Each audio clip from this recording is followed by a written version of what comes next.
So we are going to get started with our free response questions for the first test. This is the on-level or regular test. So we're on question number 18. What would be one abiotic, non-living part to the desert ecosystem that living organisms would be in contact with on a day-to-day basis? So thinking of things that make up our desert ecosystem, we have quite a few abiotic or non-living parts. This would be things like our sand or rocks that we see. The sun would be a really big one. The heat would be a really big one. So any of those could work. Now, putting this into a sentence, because keep in mind, we might not have the same answers, but that's okay. We're looking for the idea. So if we're talking about a living organism, we could say something along the lines of, I'm going to write the sentence down here.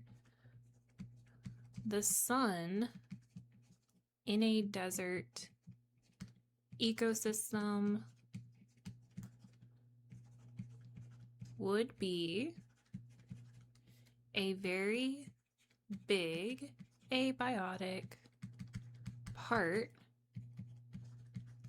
that most living things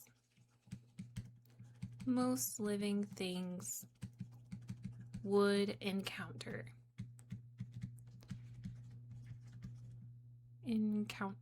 I should probably spell that correctly. Encounter. There we go. So that answers our question. But like I said, you could have chosen the heat that is generally in a desert ecosystem, the sand that's in the desert ecosystem, the rocks. Any of those are fine. And if you went a bit more specific and stated a living organism, that's okay too. So any of those would work. Going on to number 19, it says, describe the role of decomposers in environments. If you were to show them in a food pyramid, where would they go? Draw out an example and show the cycle that occurs. Okay, so a little bit of a two-part question here.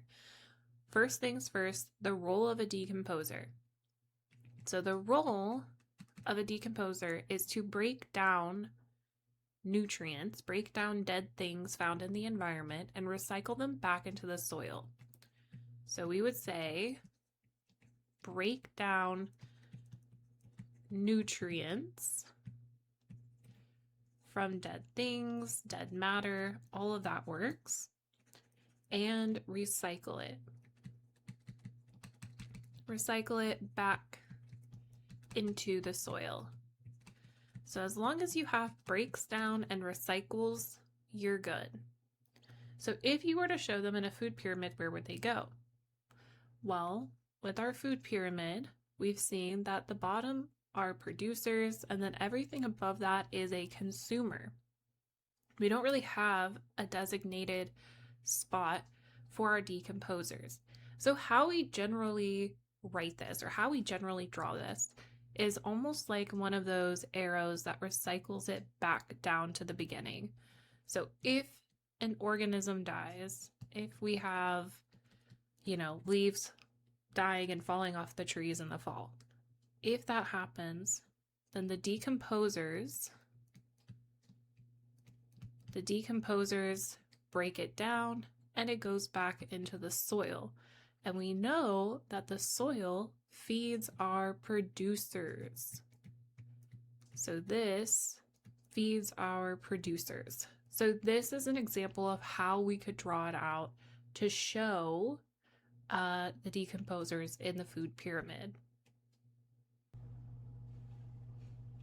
All right, number 20, it says, a natural disaster took place in an area with many seabirds. These seabirds provided nutrients to the soil for plants to grow. Without the seabirds, predict what will happen to the plant populations. Give one example of how this will affect other organisms in the area. So again, a bit of a two-part question here. So the first part is that we need to predict. So if the birds provide nutrients to the soil for plants, predict what will happen to the plant population if the seabirds are no longer there. So if the seabirds cannot provide nutrients to the soil, then this can impact the population of various types of plants. They probably rely on those nutrients to grow and reproduce. So we could say it is likely the plant populations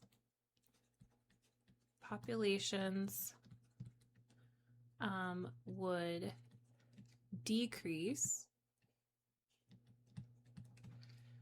So predict what will happen to the plant populations. It's likely that they will decrease if they don't have nutrients.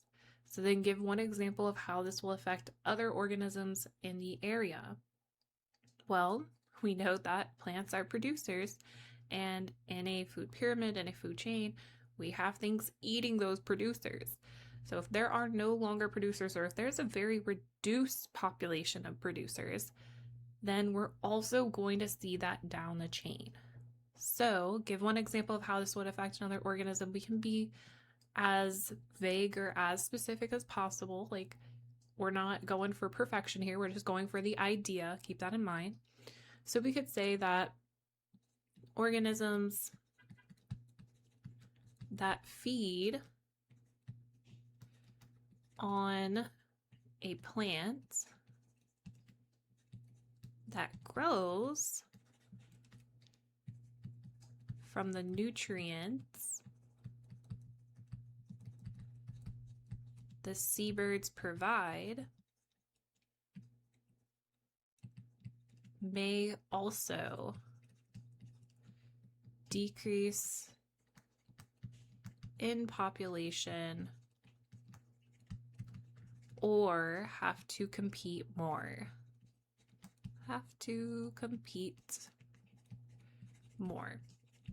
There are a couple of different ways you could take this. You could talk about a decrease in population. You could talk about an organism competing with another one for the, small amount of plants that are left.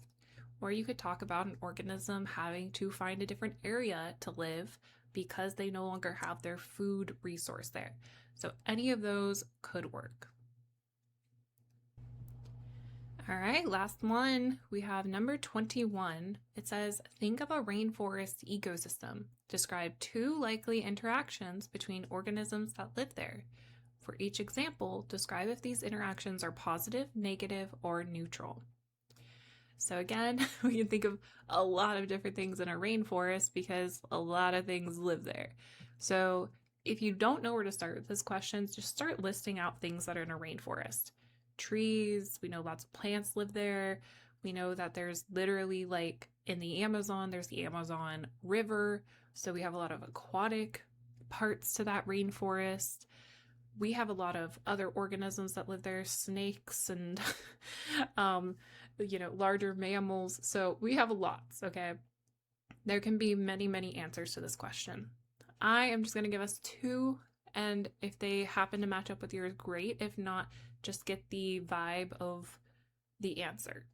So for the first one, let's say we have snakes, and those green snakes, they kind of like, if you have a tree, I'm not particularly fond of snakes, but they have like this tree and then they like wrap themselves around something like that. I don't know if that really gives the picture, but they look something like that. And so we can say snakes live in trees to hunt for prey.